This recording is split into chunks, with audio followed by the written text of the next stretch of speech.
بالأمس في اليمن حزب الإصلاح يقول إحنا لسنا مع الضرب والتدخل الأجنبي أيا كان.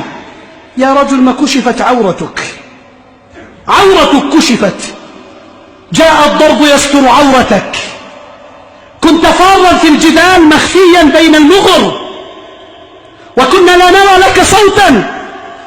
خربت اليمن ضيعتها بحجة الثورة والربيع التافه، وملكت الرافضة وحكمت الشيعة وأهل الباطل.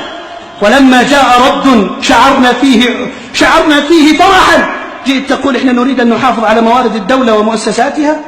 الله يجعل اليمن تسقط ثم تعود وتنشأ من جديد على أيدي سنية تحمي بلاد السنة.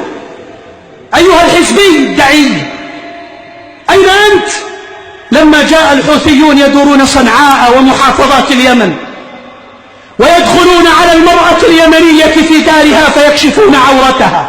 أين كنت؟ أين نداءاتك وخطاباتك ورسائلك وتوصياتك؟ أين كنت لما ذهبت صنعاء وتعز ومأرب والبيضاء وضالع ولحج والحبر على الجوار حتى بلغوا عدن؟ أين كنت لما كان الرافضة والشيعة تنزل طائرات إيران في مطار صنعاء وتنزل سفنها في موانئ اليمن والحديدة وعدن؟ أين كنت؟ نائم ثم أفقت بالأمس فتقول نحن ما نريد تدخل أجنبي. أين كلمتك عن التدخل الأجنبي لما كانت إيران متدخلة؟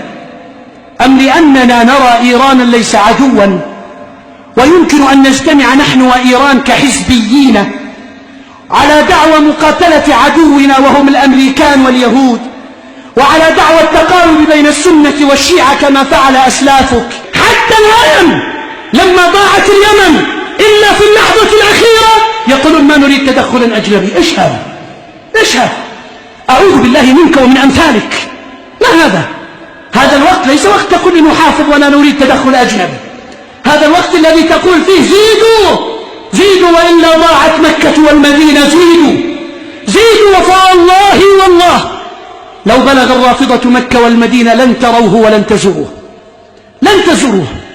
ولن تستطيعوا أن تطوفوا برحاب البيت، لأنكم ستكونون محاسبين. أهل الظلم ستظلمون. إن المسألة اليوم تحتاج إلى وقفة صادقة ولجوء إلى الله وإظهار ولاء وبراء علني صادق، ليس بكذب وشعارات كذابة. نريد أن نحافظ على مؤسسات الدولة. هو في الدولة مؤسسات، هو في اليمن دولة، هو في اليمن عالم ولا بشر بني آدمين؟ راحت اليمن كلها والناس ذهبوا وسقطت الدول وذهبت الدنيا وتقول لي تحافظ على مؤسسات الدولة. على من تضحك أنت؟ تخاطب من أنت؟ تخاطب جن يعيش على القمر؟ أي دولة تريد أن تحافظ عليها؟ ولكنها سياسة لعينة وحزبية خبيثة تضيع فيها الولاء والبراء لله ورسوله.